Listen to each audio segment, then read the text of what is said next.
Terry's three.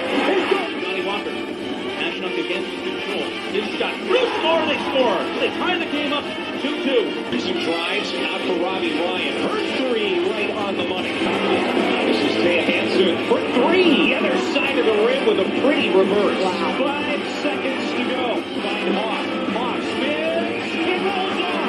And Arizona State wins it. Edward pulls off. And buries the puck. Daniels takes the shot for Kirby.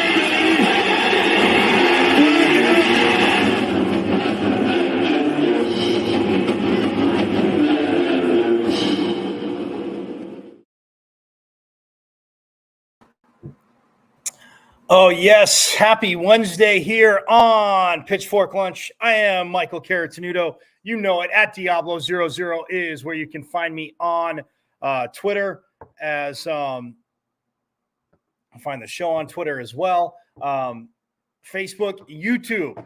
I know you faithful Pitchfork Lunchers that are always here. Hopefully you have subscribed. I keep on reminding you, but hopefully you have subscribed to the YouTube channel.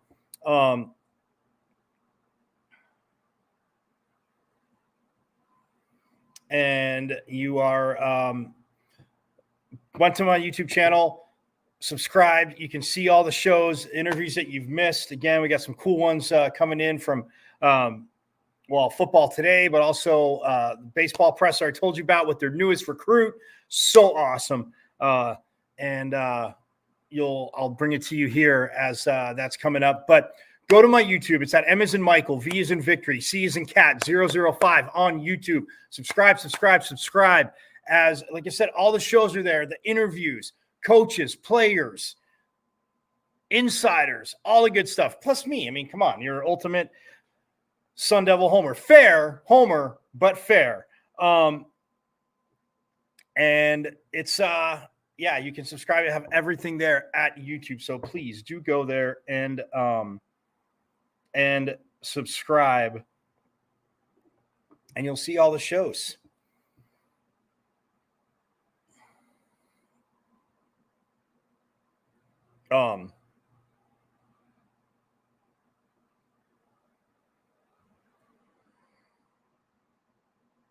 And again, interviews. Like I said, I mentioned we'll see presser with baseball signing with Willie Bloomquist and their newest member. Again, so very awesome.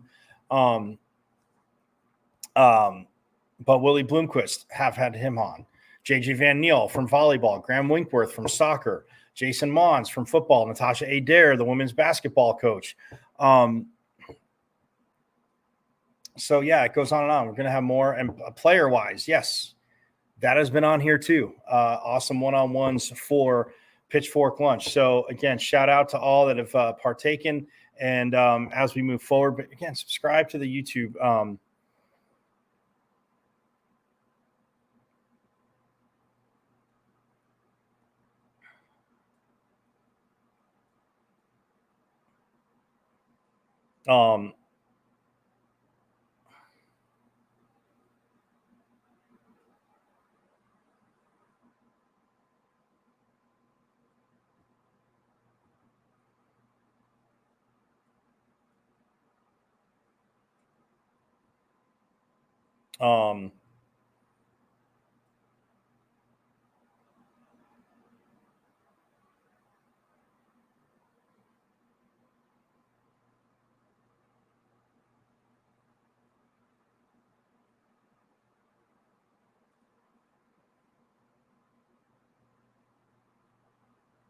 So you, sorry, pardon me.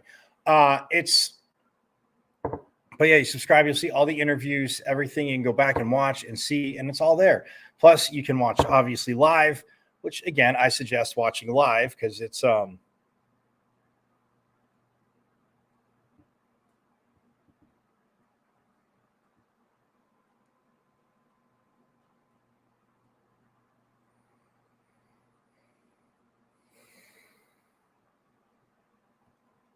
Yeah, I mean, it's one of those things. And you,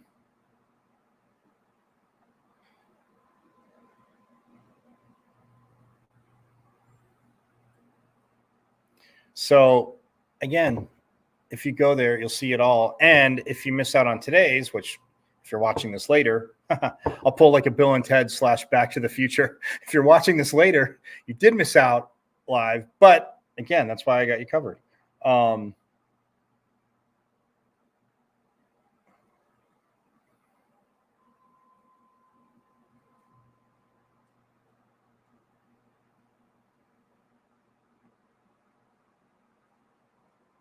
So, yes, we roll with that. We'll get to that. Football, we will get to as well as they get set to take on the Ducks. We'll hear from Coach Ward, Chris Edmonds, and Coach Dillingham from today out of practice. Also, volleyball gets set to host. I told you guys this, the Oregon schools. So, again, Oregon is, actually second in the Pac-12 to Arizona State. It's so nice to see Stanford's conference record at 15-1. Do you know why? Because that one loss to the Devils at home. That's right. So, yes, forks up again. Love what Coach Van Niel is doing. And we'll see who we have on tomorrow. Possibly somebody from volleyball. So stay tuned.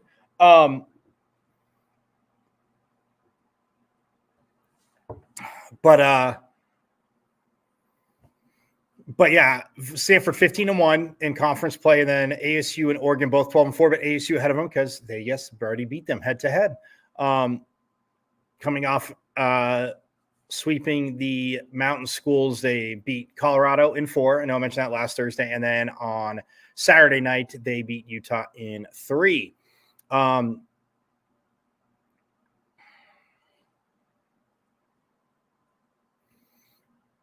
Oregon.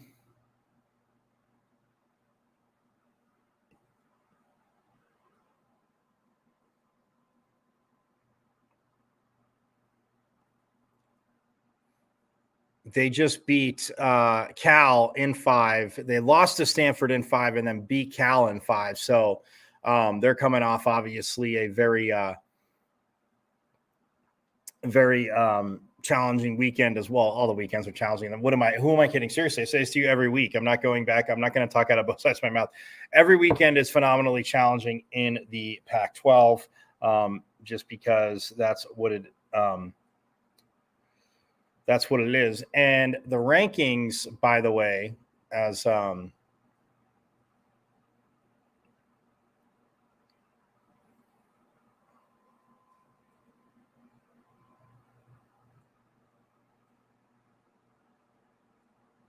rankings, pardon me, sorry, for volleyball, just in case you did miss it, the Devils in the AVCA polls are at number 18. They dropped 1 spot.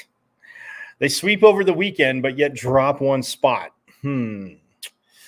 Yeah. But nonetheless, Stanford now is up at number 2. They're 22-3. Wisconsin is 23-2, but they dropped 1 spot. Stanford jumped 2 after their last weekend. Again, they get credit for an Oregon State at 6, splitting, obviously, like I said, with Cal and Stanford. So I have Stanford at 2, Oregon at 6, Washington State at 11, and Arizona State at 18. So again, if they're to beat Oregon again, now they did lose in 5 last time to Oregon State. So they're playing them second, and that's huge to get to.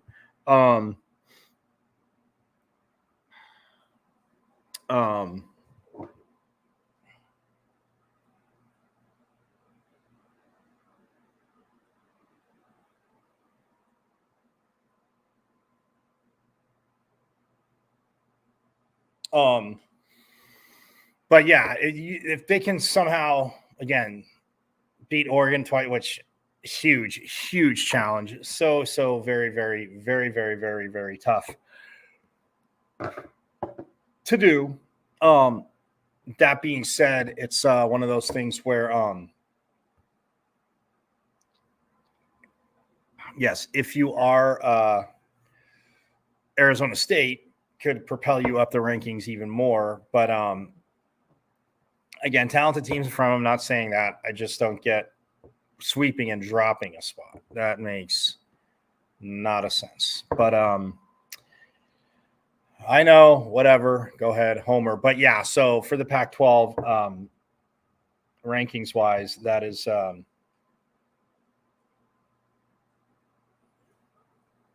awesome.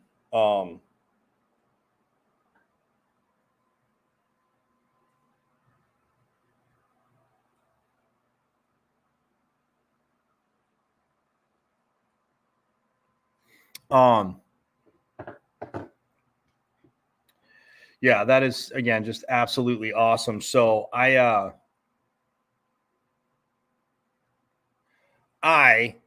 so stoked. And plus they play Washington State too coming up. So you look at having number 6 Oregon come to town, and then next week they go up to Washington State, and then they come back, and their last game of the regular season is Saturday at that school down south at 4 p.m., by the way. So yes, but we'll get more to it in volleyball. But yeah, so stoked for this team. Hockey as well. For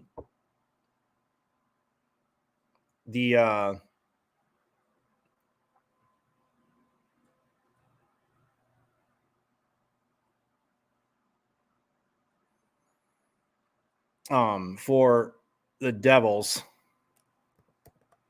they split with Denver. Again, I reminded you guys the last 2 days, but they split with the number 2 team in the country last weekend, winning 6-5 in overtime on Friday, and then losing 8-4 on Saturday to Denver. But still, I mean, this is the number 2 team in the country, and they're number 14. So they're ranked 14th now. And they take on Alaska Anchorage coming up. They're 7-2-1 overall.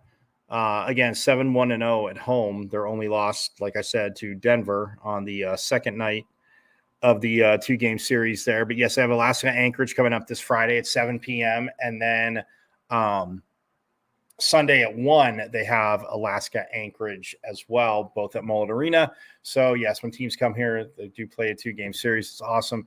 Then they get to take on the week after that on Friday, the day after Thanksgiving. They on Black Friday, they take on Providence, who's the number 7 team in the country. Imagine splitting. Well, you want to win both. Look, the Homer side of me and the alum, the non-broadcast journalist side of me saying, yes, sweet number 7, but you get a split with Providence as well. Like that would be huge. Sweeping them, even better. But the number 7 team in the country as of now, they will be here Friday the 24th, and then Sunday the 26th, 2 p.m. at Mullet Arena for that. So,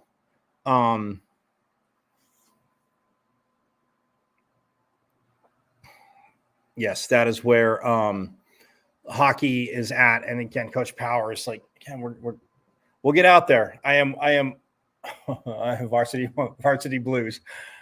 I'm only one man. Jonathan Moxon is only one man. No, if you haven't seen Varsity Blues, yes, it is.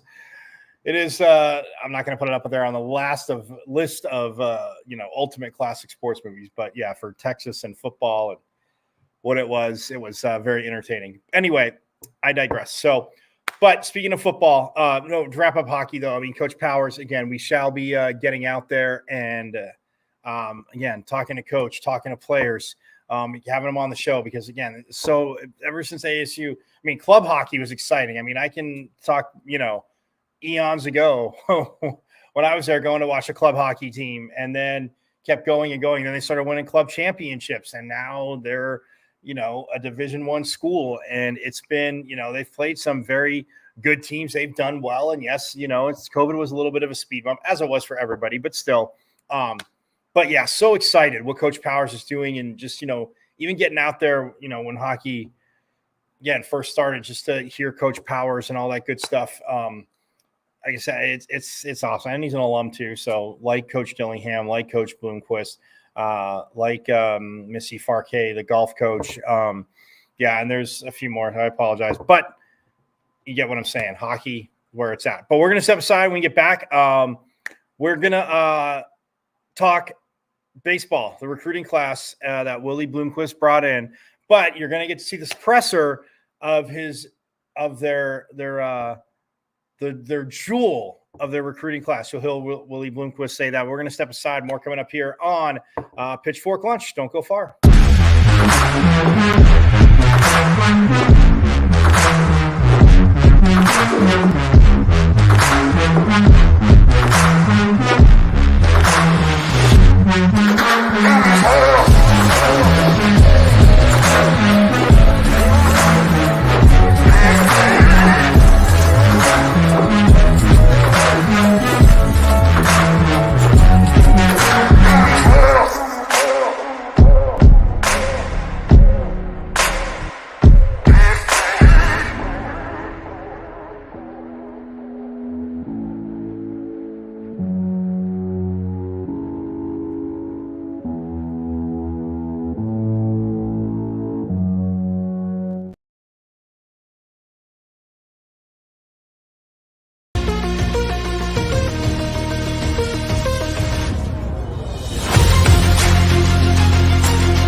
Yes, we are back on Pitchfork Lunch. I am Michael Carrasino at Diablo00 on X. The artist formerly known as Twitter is where you can find me. Also, you can see the show live on Facebook, YouTube. Again, subscribe at M as in Michael, V as in Victory, C as in Cat 005 at MVC005 on YouTube. Subscribe, you'll see all. All right, so ASU baseball wrapped up its recruiting class.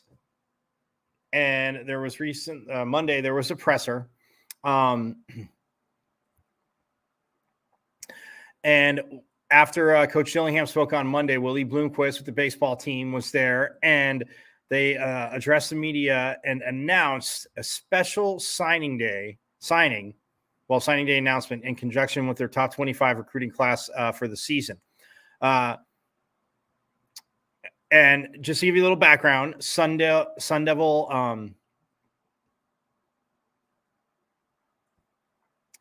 baseball will unofficially sign 10-year-old Thaddeus Earl to a national letter of intent for the Sun Devils.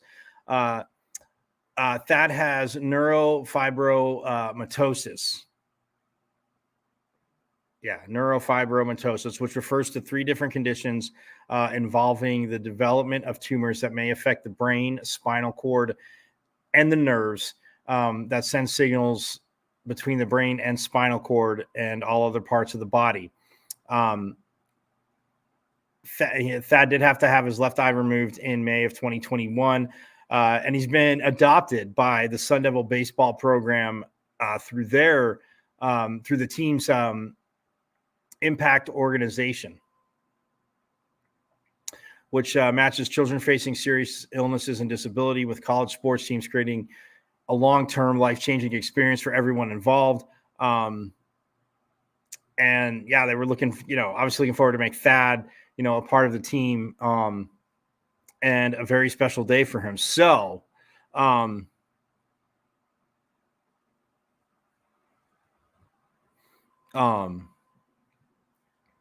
but yeah, so stoked I could be there for this. His mom was there as well. And just just a great young man. And Coach Bloomquist talks about it. So I'm not going to take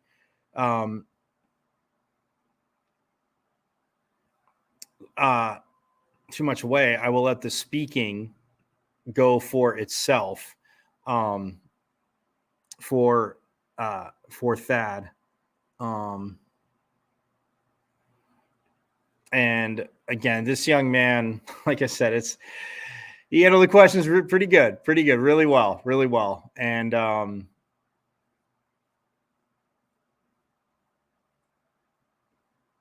it was, again, just so awesome to be a part of it, and so stoked that I could bring it to you. So without further ado, here is Thaddeus early the other day with Willie Bloomquist on National Letter of Intent Day. For Willie right now, he'll take it away and introduce the star of our signing class for this year. Yes, we've got a lot of good commits this year, but none bigger than this guy. Thad Earl is the latest signee that we are here to offer a contract to. He's a team impact young man that is very inspirational to a lot of people, specifically our team. And this guy is the jewel of our recruiting class. So we are happy to announce him. He's here with his mom, Jess. But this young man attacks each day with enthusiasm, has to overcome adversity and all the things that we preach to our guys. So we feel he's going to fit in very well with our culture and what our program is trying to build. So with that, without further ado, I'm going to sign my name here for you, Thad, and then you're going to sign as well and become the next member of Arizona State Baseball. Sound good? All right, young man. So here I'm going first. Now it's up to you, okay?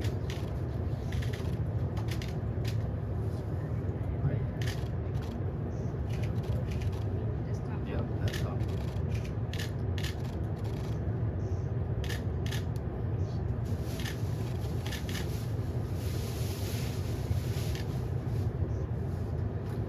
There you go. Look at that. Welcome the newest member of Arizona State Baseball. So there you go, young man.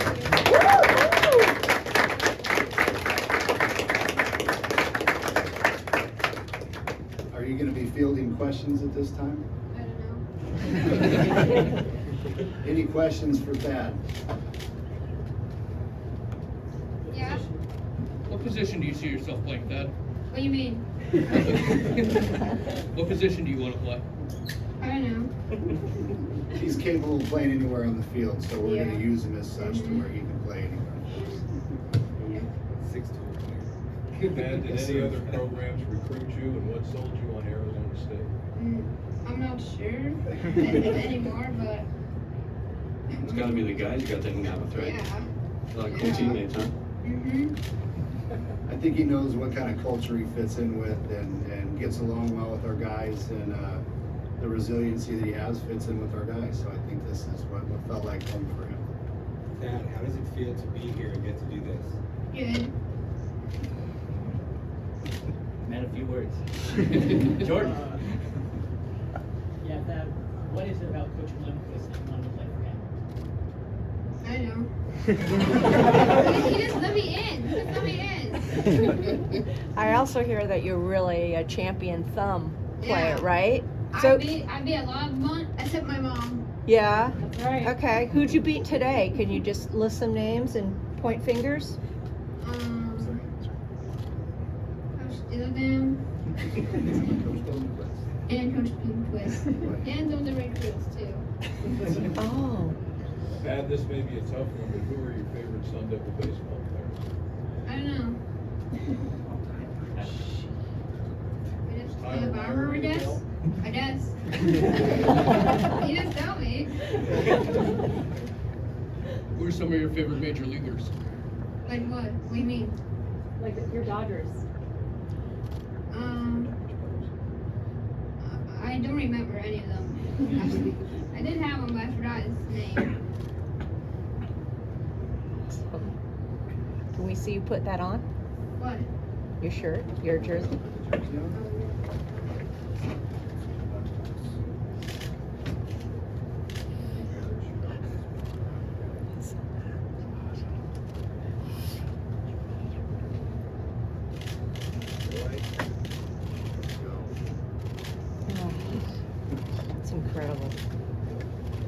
Ooh. Willie, can you tell us the process of how this relationship came about? Yeah, we recruited Thad out of Team Impact. Who was, obviously special to our program, special to our university.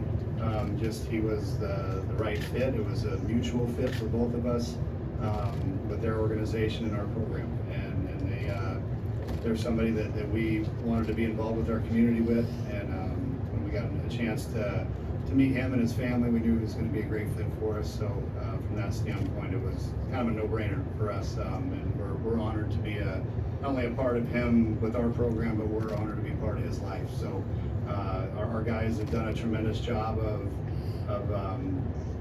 doing things with him throughout his life and being involved with some things with him. And for that, I'm grateful for it. I'm happy to see that our guys are taking that step to do things and be bigger than just baseball players. And that's what's important. So they're using the platform to do things the right way, and we encourage that. And then on the flip side, they've been very welcoming to us to allow us to be part of his life. So that's been outstanding. And he doesn't mean no brainer, like no brains for me. No, he didn't mean like that. What do you think is the value of having him around your guys? I think it's just they get to aspire, see what he goes through on a daily basis, and like I said, how he attacks each day with enthusiasm and attacks the adversity, I guess, the right way, and comes out successful on an everyday grind. And he's the epitome of what it means to take challenges head on. And I think our guys can learn every bit as much from him as he does from our guys. Tyler, what's the player's perspective on the relationship? Yeah, I was just going to say it keeps us loose. We have a great time whenever Thad's around, whether we have the privilege of having him at the field or whether it's going to his school or bringing him around Muni. We're honored to have him as a teammate officially now, and we really couldn't be happier. Has there been a moment that stuck out with bringing him around the ballpark? Anything that's stuck out in particular?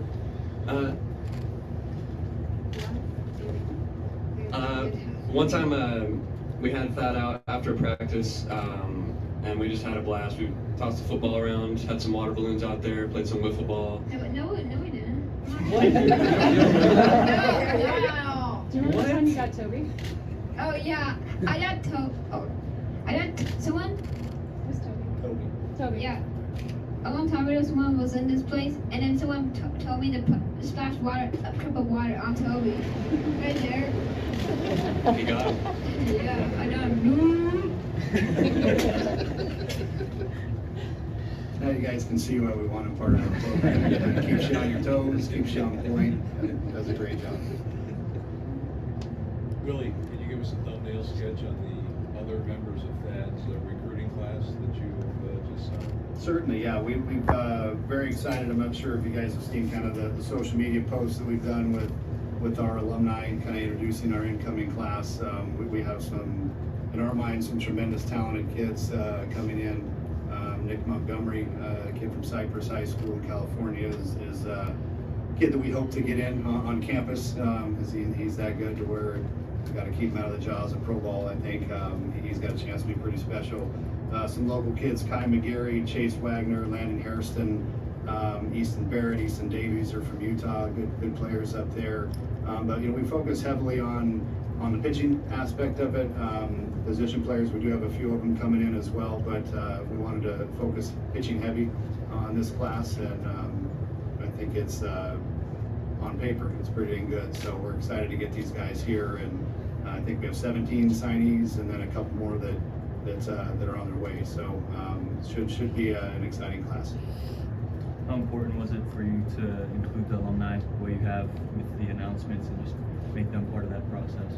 I think it's that was something we've been discussing for a while, but I think for me, I want to remind people of how tremendously deep and how celebrated our alumni is, I guess, from a standpoint of we got some firepower with our alumni, and it is, we have the most baseball player alumni that in the big leagues as any program in the country. And so I kind of want to remind people of that we got some firepower with our alumni. And to not only that part of it, but to have them embrace kind of, continuing to be part of the program. And they're what this thing is about. And for them to introduce the new generation or the next generation of Sun Devils coming in, I thought that was important to try to continue bridging the gap between the older generation and then the new guys coming in. So I think it went off pretty well.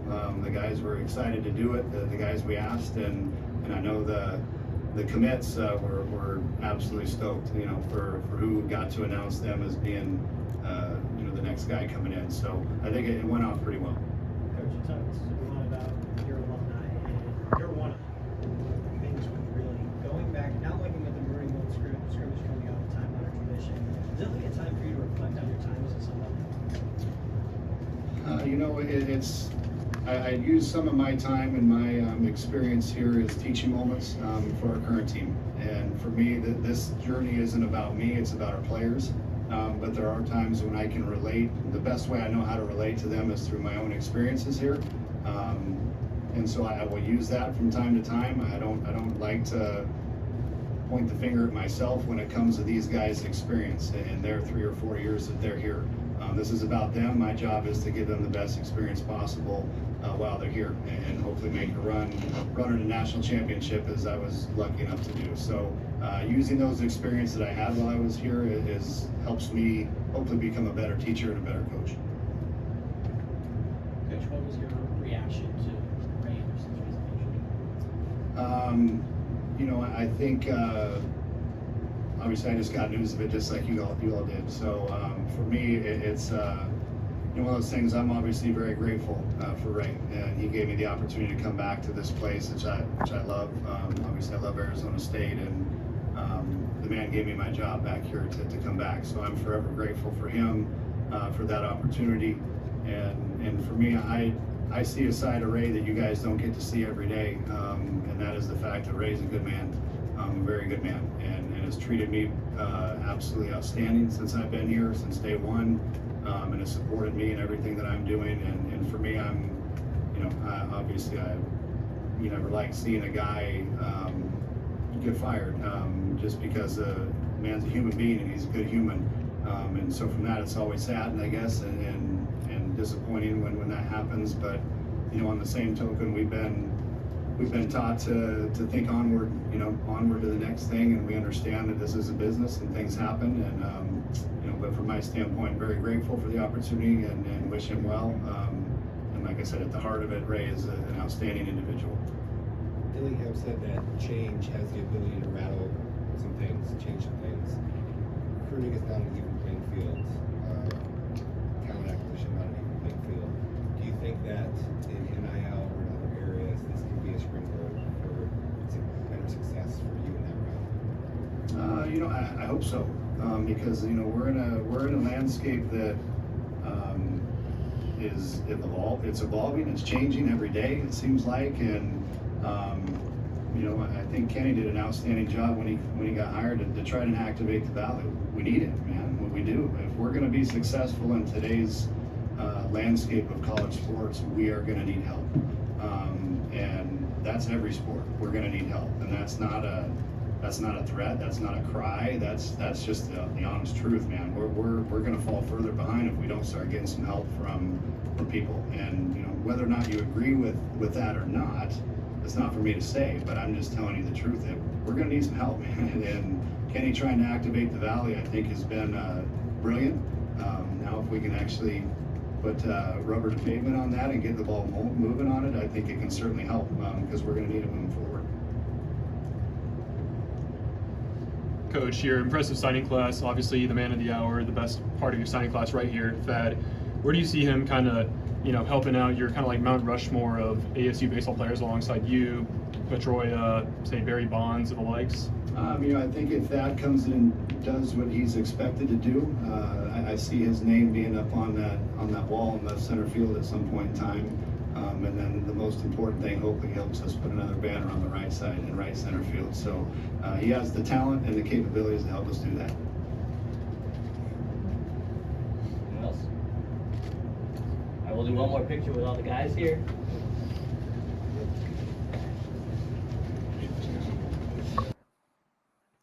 So there you have it. And Willie touched on a few more things, but man, that was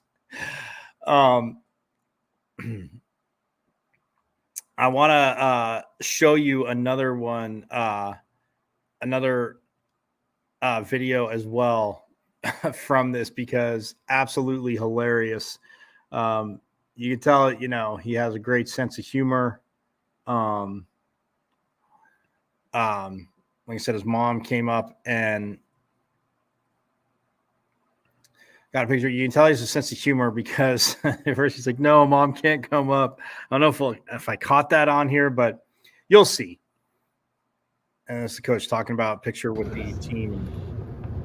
So he's got a video. I see his mom up there, which is awesome.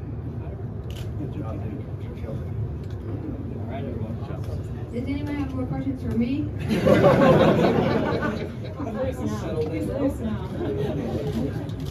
should be some. That's not really any. Now he's ready.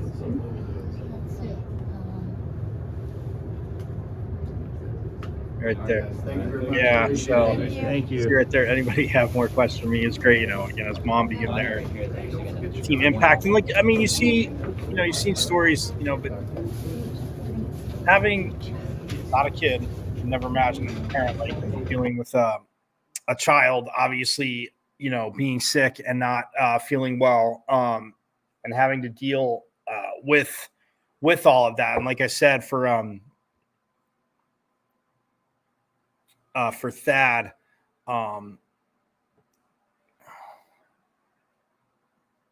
yeah, he has neurofibromatosis, and it refers to 3 different conditions involving the development of tumors that may affect the brain, spinal cord, and the nerves that send signals between the brain and the spinal cord. But you just Coach Bloomquist touched on it right there. Being part of Team Impact, and being out in the community, and obviously huge. And you see stories, for years. No hiding it. Obviously, over the summer, ESPN has for years now, since I always but done the Make-A-Wish series, and you see these kids with, just different challenges to overcome, and whether it's something like, Thad with a neurofibromatosis, or kids that have had heart conditions, and just anything to bring a smile to their face, because their day. And Willie talked about it. Your day is a fight every day, the battle you go through, and to get up every day. And yes, the support group around you, where you're going for treatment, your parents, family, obviously, parents, but, just to have that type of personality and just, take it on each day. And people say, oh, kids are resilient. You've always heard, kids can be resilient, but something like that, to take obviously your mind off it, to be around the baseball team for Thad, and then obviously to, get to sign. So hats off, obviously, tip of the cap to Sun Devil baseball. And like I said, all the programs that do this, that actually take the vested time, not just having, somebody out for a photo, which is great. I'm not as good. I'm not going to say it's not, but to be invested, in it, like Willie said, it's awesome. And when he's around the team, and being a Thumb War champion, and it's so great to just get to be a part of that and see his big day, his signing day. And like Coach says, he's gonna get up and what he has to go through on a daily basis, but he'll do it with a smile, and he'll do it with a very, very awesome Sun Devil jersey, which being part of the team. So I can't wait to see him out at more baseball. And who knows, maybe we can get him on, maybe do a little sit down with him, because he was ready for more questions at the end, which was again just absolutely just perfect. So again, great to be around it. Shout out to obviously ASU baseball, Jeremy Hawks giving us the heads up about this, but ASU baseball doing this. It's great to have Thad a part of the program now, and yes, get to know him more. So very, very stoked about that. We're going to take a quick break. We get back, shift gears to football. They're getting set to take on the Ducks. And, the Ducks come to Tempe a lot of times to get upset, no matter how good or bad one thing it might be, but an upset, how good they are. So it'll be interesting. But we'll step aside. More coming up here on Pitchfork Lunch.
Yes, we are back here on Pitchfork Lunch. I am Michael Caracino at Diablo00 on X, the artist formerly known as Twitter, is where you can find me. Also, Facebook, YouTube. The show's live on YouTube, guys. Like I've said, subscribe to the YouTube channel at M as in Michael, V as in Victory, C as in Cat, 005.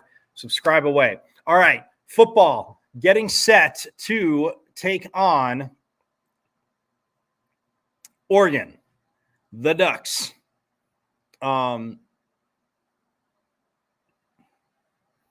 And the college football rankings came out last night. Thank goodness Ohio State dropped to number 2, as they should have. That was the only switch. Georgia's number 1, Ohio State's 2. And, yeah, they're going to get rolled by Michigan. I can't wait for that. Florida State, or Michigan's 3, Florida State's 4. Washington's 5, Oregon's 6. I mean, literally, once Ohio State loses to Michigan, they're not in the Big Ten championship game. They're done. They should be done. Oregon and Washington are both better than Ohio State.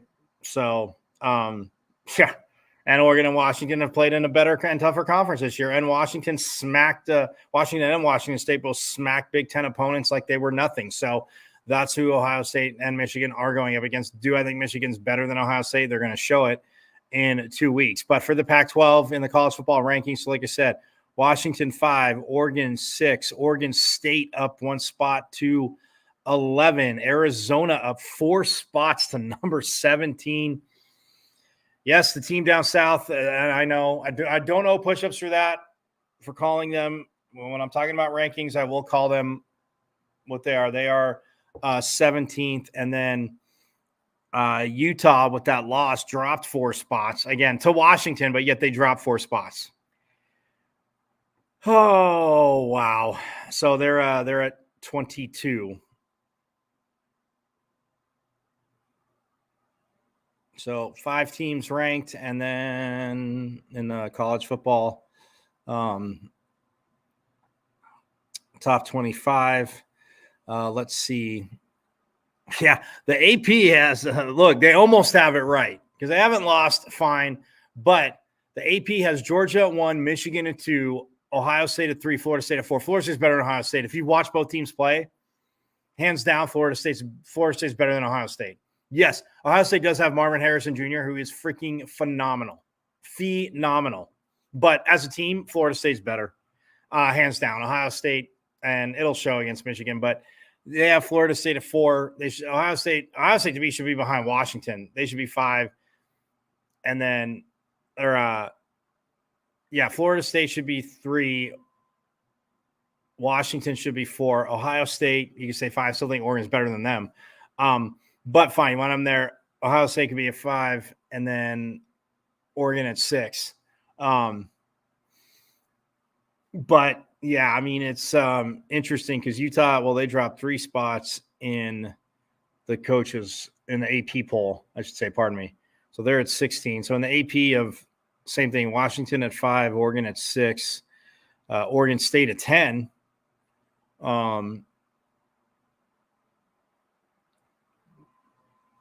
Oregon State at 10, and then Utah at 16, Arizona at 19, which they were, 23 last week. So they were up from 23. And then, that's that. I don't think any other – USC did receive some votes, even though they lost to Oregon last week. But, I mean, nonetheless, it's even the coaches' poll is Ohio State behind Michigan, as they should be. They should be behind Florida State, too. Again, Marvin Harrison does put you over the top like that. But anyway, I digress. We're talking Sun Devil football. We're talking Oregon coming to town. Number 6, Oregon coming to town. When they were number 5. Again, you see it in the opening and close of the show. They came here on a Thursday night, and playoff dreams just went by the wayside as the Devils on that night were able to beat the Ducks. But yeah, fast forward to this year again, coming off a great win at UCLA. A team that, yes, was ranked a good part of the season. And yeah, it's a teeny bit of a skid. They actually lost to both Arizona schools, to that team down south and ASU, of course.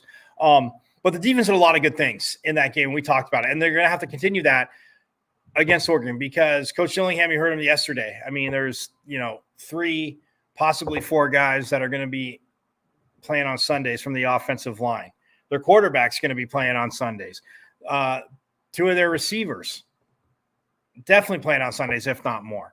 Then you have a defense where you have dudes that will be playing on Sundays as well.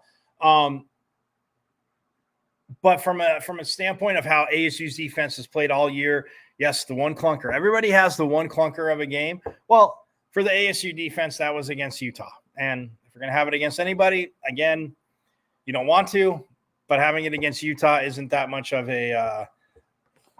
isn't really a shocker, knowing what they can do, knowing if for some reason, you're in a certain scheme, you call a play, a slant, a stunt certain way, and there's nobody there for where they're going, and they just, call the right play. And there are other times, they bully ball you and they push you out of the way. So it happens. But look, what this defense has done, and one of the guys, and I talked about it on Monday, but on Twitter, Chris Edmonds had the 4th and 1 stop, but I love catching up with him, starting safety from Arizona State. Just, again, that, I talked about energy and obviously what the offense is doing. But, again, without further ado, here is Chris Edmonds from after today at practice. When the offense does something like it did last week, I know you guys are focused on your game plan, but does it energize the defense a little bit more? Oh, yeah, for sure. I remember the touchdown pass that scat through the EK. I remember me and Ro on the sideline. We're standing watching the play, and I'm watching it go on. I'm like, whoa, like, what's going on? And when Scat's getting ready to throw it, I'm like, oh, my God. And then he completed the touchdown. I remember we just went on the sideline going crazy. Like, he just did that. Like, oh, my, that's crazy. Like, but just to see those guys, like, competing, man, and just, like, going out there balling, man, and just, like, improvising and stuff like that, man, it just gives defense energy. Let's go to get a stop so we get the offense back the ball so they can score again.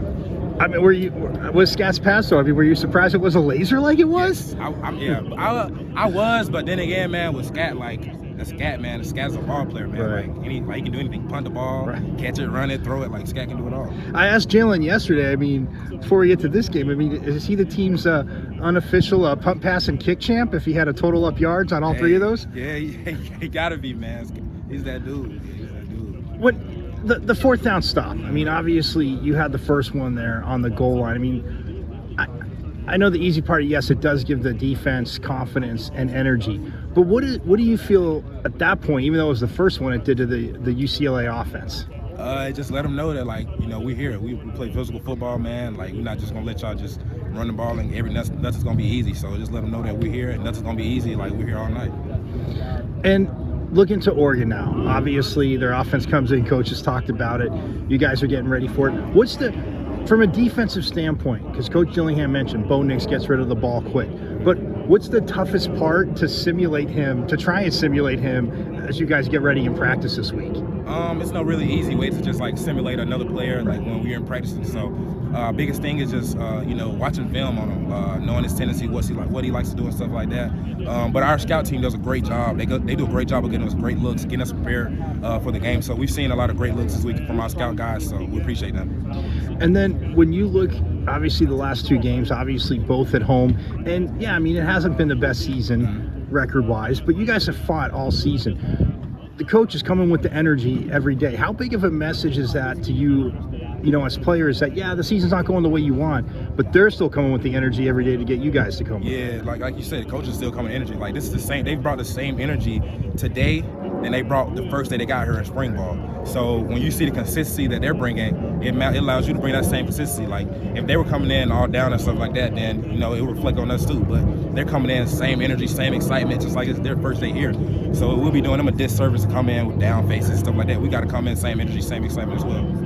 And then, I mean, obviously, like you said, Scat and Jalen playing a little bit of QB, but I mean, are you lobbying, Coach, maybe to throw a pass or go out there and catch one? Hey, man. Hey, I'm always willing to go out there and play offense, get back to the offense side like I did in high school, man. That's fun, but, you know, let them guys handle that, man. I know they're going to be ready, prepared to ball out this weekend, and we're going to do the same thing on defense. And there he is, Chris Evans. Like you said, again, and, you know, it's not even about asking an easy question, but just the energy part. And I've talked about it. And, you know, he's like, yeah, they definitely – players could easily do it. Coaches could easily do it. Just go through the motions of, yeah, here's the game plan. We got to do this. But you get that support, and it's, you know, well, the support obviously, but just the energy and the focus from the coaches. Yeah. Hey, getting to hear sometimes, you know, obviously Coach Dillingham get a little fired up. Coach Ward might say something. Coach Regal when he gets fired up, and even Coach Mons. But it's one of those things where where, man,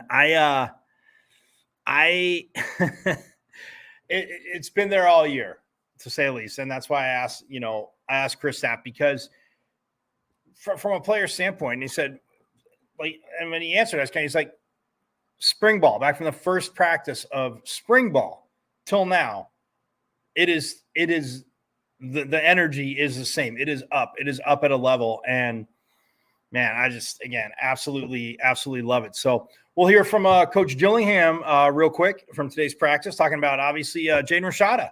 You know, I mentioned last week he was throwing, you know, just out there throwing, but doing stuff. He mentions him, obviously, bigger challenge at Oregon, the big challenge that actually we're gonna hear from Coach Ward first. We're gonna hear from Coach Ward, obviously, about this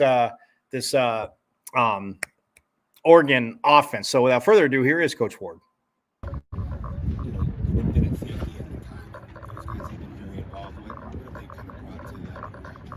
Yeah, I mean, those guys just come to work every day, and they just kind of personify the consistently good and on occasionally great guys. You know, and we got a lot of young guys who are super talented that are going to make a great play every now and then, but they don't understand the process. They don't understand the preparation that goes into each week, and that there's a lot of talented guys. You can guarantee if you line up against a guy across from you at this level, he's going to be super talented. The guys that make themselves different are the guys that are prepared, and the guys that understand the process. And, you know, those two guys just totally understand that, and they're incredible teammates. They both have good ability, and they're both guys that I trust. They came back here due to illnesses and their family cancer in both cases, and you're from here also. So just like, what does that say about just like the community and the family kind of aspect of that translates? Yeah, it's just awesome, because I think it means a little bit more to them like it does to me, and you know, the homegrown mentality. You want to see, the hometown team do well, and being able to have an investment in that and be able to have a part of that, it just makes just a little bit more. Coach, I was talking to Chris, and I mean, I know obviously watching film and you touched on what their offense can do, but what's the toughest part about simulating somebody like Bo Nix in practice for the defense? Well, I mean, the hardest thing is just, number one, just take the player out of it, just Bo Nix himself. Just a quarterback that's able to operate within a system, and you can see that their offense, I mean, it is a system. Their reads, their RPOs, their formations, they all kind of, they dress it up, and they're able to just do the same things, kind of like, that's what the best coordinators in this league do. And really, it's fundamentals that win games. And his fundamentals as a quarterback are incredible. He just understands what to do. So take away the arm talent, take away the ability to extend plays, take away the athlete, take away all those things. He's a guy that literally operates like a video game within the system. And if the corner's playing off, he takes the check down. If the corner's playing press, he knows where to go with the football. If you see single high or too high, he knows where to go with the football. And he's checking all the time, trying to get into the right calls and whatever the coordinators designed for a game plan. And he's just fantastic. He really is. Coach, I apologize if you've already answered this, but fourth down success last week against UCLA. We're going to team that likes to go for it on fourth down as well. Yeah. To transfer that over to this week. Man, the transfer is really every week's a new week. And that's the thing is we got a flush last week. It's the same challenge really, except I think a better team than our challenge against Utah. We come off beating Washington State, we respond to winning the wrong way. Now we beat UCLA on the road. We respond from a little adversity. How do we respond? How do we react to winning? So that's going to be the real challenge this week. I guess what went into those fourth down stops that allowed you to make those stands? Guys just had great effort. I mean, we got our guys into one-on-ones in those situations, and to have to only get 1 yard, I mean, that's not a lot of yardage, so ultimately guys are going to have to make plays. So it was really just those guys and their effort and the urgency that they had at that moment that really carried the day. Some explosive receivers like Tez Johnson and Troy Franklin out there at Oregon, and then also facing Washington in that receiving corps earlier this year. How are you trying to having success against those guys up at Washington and try and have that success against obviously a different team in Oregon, but still two very explosive players? It's really our plan really doesn't change from week to week. We're trying to keep the ball in front of us. We're trying to keep teams from explosive plays.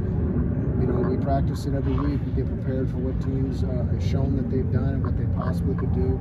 So that really doesn't change. And in this league, there's great receivers every single week. It seems like every week we're seeing a former track star or a future NFL draft pick at receiver. So those guys are fantastic players, and that's something too. Just to tip my hat to their receivers coach. I mean, you can tell these guys are coached really, really well. I mean, they get in blind spots, they step on people's toes in coverage.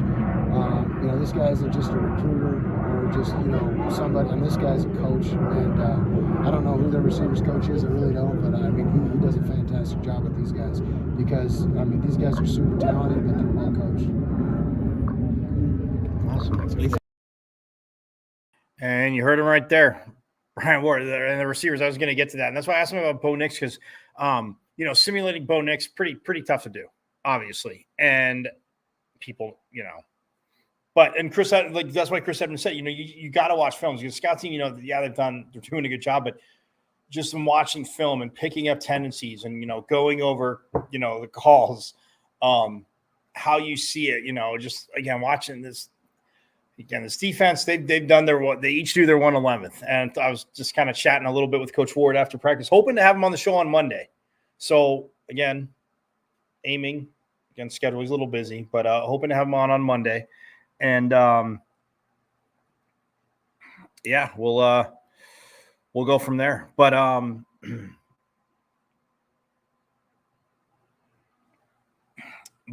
yeah, no, it's just to simulate it. again, it's one of those things, but he broke down what Bo Nix has done. And I mean, Coach Dillingham, obviously working with him last year, knowing, seeing his growth. And, it's not just, okay, yeah, if the check down there, he's taking it, but yes, you can push the ball down the field to Franklin, Troy Franklin, Tez Johnson. You can push the ball down the field of these young men. But just what he does, and if you're in this, he's seen it, he's ready for it. And like I said, it'll be interesting. So we're going to wrap the show real quick hearing from Coach Dillingham from today's practice. You're taking practice today. Pretty solid, pretty good energy. Obviously, we got some new things rocking on both sides of the ball, so we got to be able to execute them on game day. Coach, in facing stellar defenses, top 20 defenses in the country these last 3 weeks, how have you navigated from week to week, just trying to go against these stellar defenses? Yeah, it's trying to change up. You can't do the same thing back-to-back weeks versus really good teams. Eventually we want to be a team that does the dictating too, which means we do what we do, we change up how we run the plays that we run, and then defenses have to change for us. We're not there yet.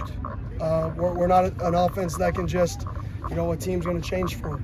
So we've got to be able to adapt and change ourselves, and that puts more, pressure on being able to learn new things throughout a week, because you got to be able to find advantages other than just, hey, we've got good numbers, leverage, and grass. You got to be able to find some different advantages, some unique advantages. So challenging the players to really dial in mentally and be creative and go out there and execute on Saturday. And what anyone as broadly versatile as scouting punting for how he throws the ball and running back? There's only one other guy. It could be Jordan Travis or Bo Nix. They can both punt, they can both throw, they're both going to run 4.5. So probably not going to be as downhill of a runner as him, so I guess the answer is Scat.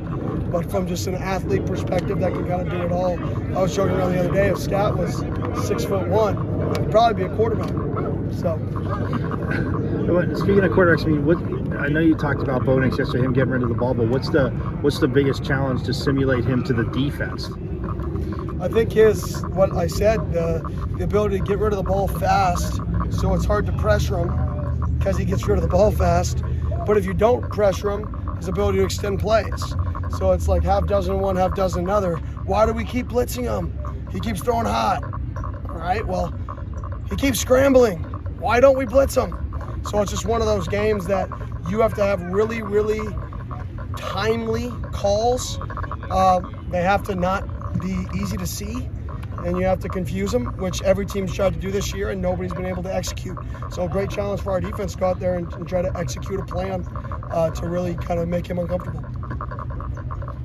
Coach, the goal of any game usually is to make a team one-dimensional, but when a team is as good as Oregon is on both sides of the offense, and if you take Franklin and Tez out of the game, they have Bucky Irving coming out of the backfield, who's a really great player as well.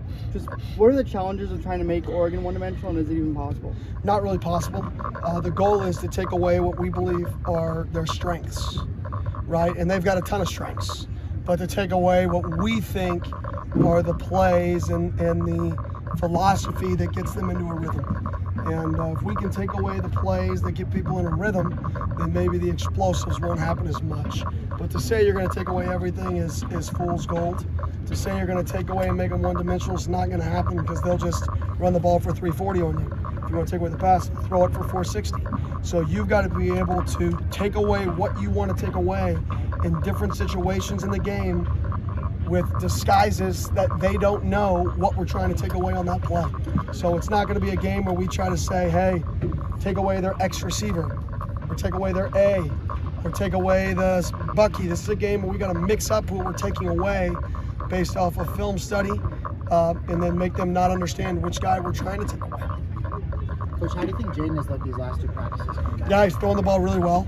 Obviously, he's not going to be ready this week to play. Our goal is just to continually get him back and ready. I mean, he could be maybe an emergency guy, but I'm not going to throw him in there. I mean, he's practiced really 1 week of football as a true freshman. To say, hey, go get him, Tiger, like that ain't fair, right? That's not what I should do. So it's one of those scenarios where we're going to try to get him back more in a rhythm. But he's looked really good. He looks like he's getting back healthy. You just got to get out there and play football a little bit. I know still 2 games to go, but at this point in the season, is there a player who has just stood out to you as just almost like most improved, or just someone who from day one to now just looks like a different player in your eyes? Day one to now looks like a different player. I mean, I think Shamari, his growth throughout the year, adapting to the speed of this level and then becoming a really good player quickly. I would say Shamari's definitely one of them. BJ Green, but he started so fast, so that's hard to say BJ. So I think there's a few, but those two, come to mind quickly. Bo said in his availability the other day how you allowed him to be free in the offense and that he really appreciated that. How have you approached Trent and allowing him to fit into this offense to best help him succeed? Yeah, I mean, what we're doing is not even close to what I did last year. I'm just going to be honest. So there's a lot of freedom for Trenton, a ton, but it's completely different types of freedom. Completely different types of freedom. I mean, I couldn't even put on the film of what we're doing right now and compare it to what I did last year. Different players, different scheme, different strengths. And so we definitely have changed pretty drastically, but Trenton still has a ton of freedom. You can see it throughout the game. So he's just got to continue to make good decisions with the football and with the pre-snap decisions that we do give him. Thanks, Coach. Thank you. And that was Coach Dillingham. You heard him right there. Again, like I said, Jaden Rashada throwing. But, yeah, I mean, and that's what I was saying, like to simulate Bo Nix, and you kind of went back to what he said yesterday. But it's and you heard, Coach Ward and obviously Chris Edmonds saying, it's a film thing. But it'll be one hell of a chess match. And go to the game. If you're in Tempe, get out to the game on Saturday, 2 p.m. kickoff here at Mount America Stadium, the artist formerly known as Sun Devil Stadium, forks up at the cathedral known as Sun Devil Stadium. But yeah, I mean, you're right there again. It's different. And, formation wise, kind of like what they talked about UCLA last week, like how Chip Kelly, from his thing, like they're going to run certain plays and you think you see this formation, you're like, oh, okay. So, this is coming. And all of a sudden it's different. It's a play that it's a play that they've ran before, but not out of that formation, and just mixing it up like Coach Dillingham talked about, last week with UCLA, but same thing with Oregon and Bo Nix's talent. The question is, how do you make them right? Take away. You don't. Everyone's tried. I mean, even in their loss to Washington, it's not like Oregon didn't move the ball. Oregon moved the ball. So we'll talk more about it tomorrow, too, on Thursday. And I want to wrap up real quick with volleyball, again, taking on the Oregon schools in the Pac-12. I know it's not individual stats, but Marta Levinska, second in kills to USC Skylar Fields, and she's actually 101. Skylar Fields, everybody knows she's getting the ball. Everybody knows. And she's still delivering. 544 kills on the season to lead the Pac-12. Levinska has 443. So, yeah, she's 101 behind her. So I'm going to say Fields is going to win the season kill total there. But, yeah, I mean, just overall in the Pac-12, like, kills per set. Fields is at 5.23, Levinska 4.66. Hitting percentage, Clear Jeter at 372, fifth in the Pac-12. Digs per set, Mary Schroll, third, 3.73 digs per set. And then she's sixth in digs overall is Mary Schroll with 354, like I said. And for Oregon, well, Oregon has Gonzalez and Collier, who are 17th and 18th, but 241 for Gonzalez, 238 for Collier. But yeah, Schroll again 354. Jelly Sear 247. Like I said, so Schroll's at 6, Sears at 13, and that's still before either one of the defenders from Oregon assists per set. Shannon Shields again 10.37, which just again phenomenal. But yeah, it's going to be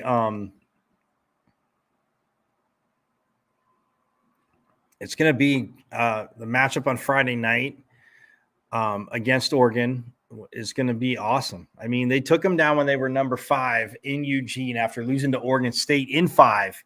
They go from Corvallis to Eugene and just boom, get that win. And again, 24-4, like I said, overall in the season, 8-0 at home, undefeated.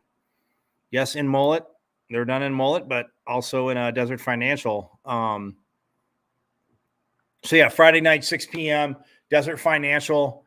They will be taking on the Ducks, the number 6 Ducks, and then Sunday, the 19th at noon, they will be taking on Oregon State, taking on the Beavers, trying to avenge that 5-set loss in Corvallis just last month. So that is where they are at. And then, like I said, on Wednesday, they head up to Washington State to take on the Cougs. And then Saturday at 5 o'clock. It's at 5 o'clock. I said 4. My apologies. Saturday at 5, they take on Arizona. That's 5 more push-ups. That's okay, though. They take on that team down south in Tucson at 5 p.m. I said 4, so apologies. That's Saturday, November 25th. But, yeah, look, this team – and I'll get into it even more tomorrow. But, yeah, Marta Levinska, I mean, the kills, the aces. Yes, even chiming in digs in the top 4 in digs on the team. And it's just, you're going to be a 6 rotation player in this conference. That's what you have to do. But, I mean, Jelly Sear doing it on the back line as well as up front, too. She has more kills than she did last year, as does Levinska. So, I mean, Shannon Shields, again, just running this offense, this fast offense that J.J. Van Neel wants, and Coach Van Neel's they've done a phenomenal job. But we'll get into more tomorrow. I am going to get out of here, obviously. But, any thoughts, anything, hit me up on X, the artist formerly known as Twitter, at Diablo00 is where you can find me in the show, going out live. Also, Facebook, YouTube. Again, one last time, Pitchfork Luncher. Subscribe to the YouTube channel. It's M as in Michael, V as in Victory, C as in Cat, 005 at MVC005 on YouTube. Subscribe to the channel. Again, check out the shows. Like them, share them. Check out the coach interviews. There's good information there. They're not just, Homer easy meatball questions, as I know you'd want, or you'd think, not want, you'd think, but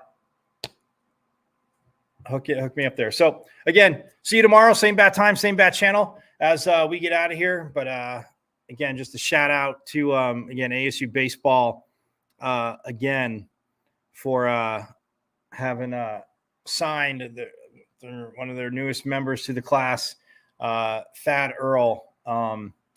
Great young man. Just such just a awesome young man to be around. So hats off to ASU baseball. Going to get out of here. I'll see you tomorrow. And yes, Sun Devil Nation, you know it. As always, forks up.